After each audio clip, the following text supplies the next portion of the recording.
Hello दोस्तों, welcome to my channel. तो आपको आज का जो टॉपिक मिलने वाला है बहुत ज़्यादा बढ़िया होने वाला है आपके लिए। वो है साइक्लोट्रॉन क्या होता है, जो कि फिजिक्स में है।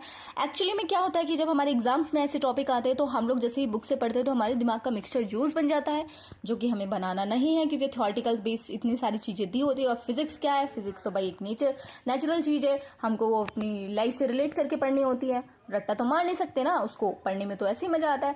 तो स्टार्ट करते हैं साइक्लोट्रॉन का टॉपिक। जिस भी क्लास के लिए जैसे भी ये टॉपिक कहीं भी आपको मिलेगा, जिस भी क्लास में या ग्रेजुएशन में, कैसे भी, सब जगह हेल्पफुल है। ठीक है, अगर बेसिक है तो थोड़ा थोड़ा बेसिक पढ़ लो, अगर हायर है तो ये हायर भी मिक्स है इसमें, मतलब पूरा कंप्लीट है।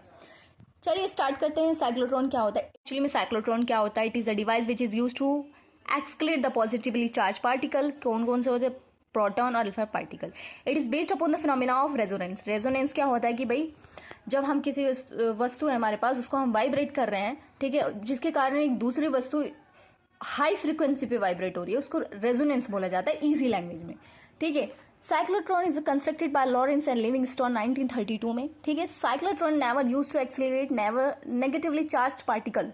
नेगेटिवली चार्ज पार्टिकल को ये एक्सेलरेट नहीं करता है। अब नहीं करते तो भाई कौन करता है? कौन करता है? बीट्रॉन। बीट्रॉन बनाया किसने? बनाया डी के रेस्ट ने बनाया। ठीक है, और यही हमारा क्या होता है कि भाई यही उसको नेगेटिवली चार्ज पार्टिकल को एक्सक्लेरेट करता है। और इसका फिनोमिना है इलेक्ट्रोमैग्नेटिक इंडक्शन। कंस्ट्रक्शन विधि साइक्लोट्रॉन कंसिस्ट करता है 2 डीज, D1 एंड D2।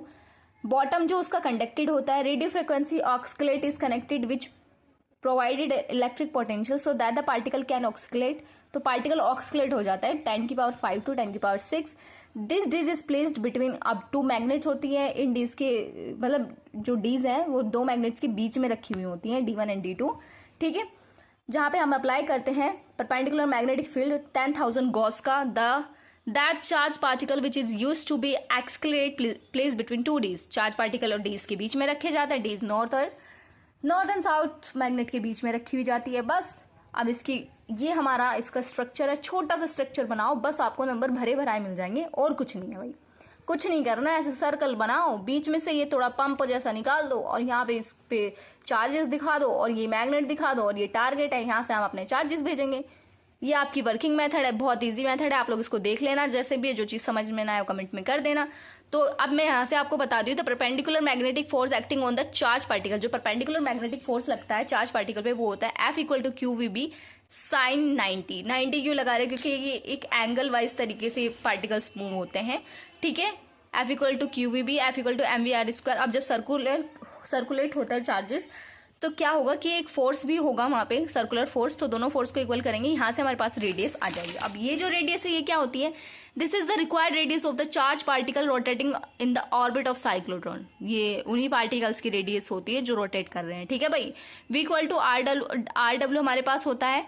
ठीक है, और ये बराबर होता है 2πRF के, क्योंकि V बराबर ये भी होता है हमारे।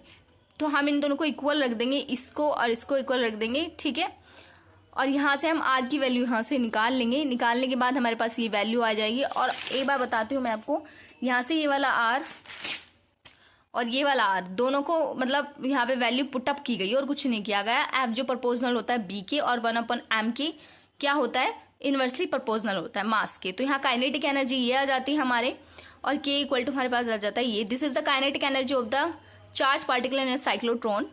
ठीक है, अब एक चीज देखो भाई, दो तीन पॉइंट है इसमें important. In cyclotron if the applied electric field is constant while the magnetic field is variable, तो वो सिंक्रोट्रॉन कहलाता है।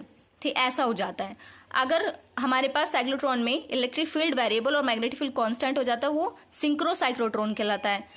तो नंबर ऑफ डीज कितनी होती है सिंक्रोट्रॉन में? 4। लिमिटेशन कुछ नहीं है, लिमिटेशन बस आप एक लिख के आइएगा, कोई ऐसा वो नहीं है। और वो भी ये कि पॉजिटिवली चार्ज पार्टिकल को एक्सक्लेरेट करता है, नेगेटिवली चार्ज पार्टिकल को एक्सक्लेरेट नहीं करता है। तो कि दोस्तों आपको ये टॉपिक आई होप ये समझ में आया हो। बहुत जल्दी तरीके से मैंने इसको समझा दिया है। ज़्यादा लंबी वीडियो हो जाती है तो आप लोगों को देखने में भी मज़ा नहीं आता और मुझे समझाने में भी मज़ा नहीं आएगा, क्योंकि एक्स्ट्रा मटेरियल अगर मैं करूँगी, क्योंकि टॉपिक एक्चुअली में इतना बड़ा नहीं है जो मैं आपको लंबी वीडियो दूँ। ठीक है, आपको ये नोट्स भी प्रोवाइड हो रहे हैं, साथ के साथ इससे ज़्यादा क्या चाहिए? आप शेयर कर सकते हैं अपने दोस्तों के साथ जिनको हेल्प है। आपको हेल्प नहीं है कोई बात नहीं, बट आपके दोस्तों को हो सकती है, किसी को सजेस्ट कर सकते हैं। तो मिलते हैं नेक्स्ट वीडियो में अगले टॉपिक के साथ। देखो, अगर आपको किसी फिजिक्स के टॉपिक में, मैथ्स के टॉपिक में कुछ दिक्कत है, मैथ्स का टॉपिक जो मैं स्टडी कराती हूँ वो ये कराती हूँ ग्रेजुएशन लेवल का, यानी कि जो बीएससी में मैथ्स आता है उससे रिलेटेड फिजिक्स का। आप कोई भी टॉपिक मेरे से पूछ सकते हैं, बस कमेंट कर दीजिएगा कि इस टॉपिक के बारे में हमें बता दीजिए, वही टॉपिक मैं डाल दूंगी। टॉपिक जरूर कमेंट कीजिएगा, ठीक है। तो मिलते हैं नेक्स्ट वीडियो में, तब तक के लिए बाय बाय। और डू सब्सक्राइब माय चैनल दोस्तों, और ज्यादा से ज्यादा वीडियो को लाइक्स करो, शेयर करो, ठीक है। ये तो करना जरूरी था, क्योंकि अगर आप लोग नहीं जुड़ेंगे तो मेरे को भी ये लगेगा कि यार कुछ नहीं हो रहा, आप छोड़ो, फिर नहीं करते, है ना। ऐसा होता है ना कि थोड़ा सा एक मोटिवेशन मिलना जरूरी है। तो मिलते हैं नेक्स्ट वीडियो में, बाय बाय।